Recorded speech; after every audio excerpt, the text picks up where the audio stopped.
Ayan guys, gumagawa naman tayo ng dalawang kalan. Para ano, kasi may order, wala mang pasok guys. Ayan guys, so, ang dalawang kalan na yan. Nakapin ko na, ayan. Ayan.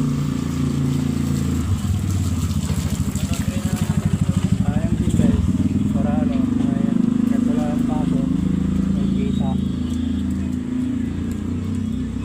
Guys, 250 daw bilhin nila. Sila naman nag-request, saka sila rin nag-presyo 450 ang bili nilang ganyan, kasi nakita nila nakarang araw guys yung ginagawa ko na ganyan, yung sarili ko. Ayan, yan yung ginagawa ko nakarang araw nung maka-video din. Kaya ngayon nagre-request sila, tapos sila yung ano nagbigay ng presyo 450 daw. Ginagawa ko na, yan na, kinakatin ko na.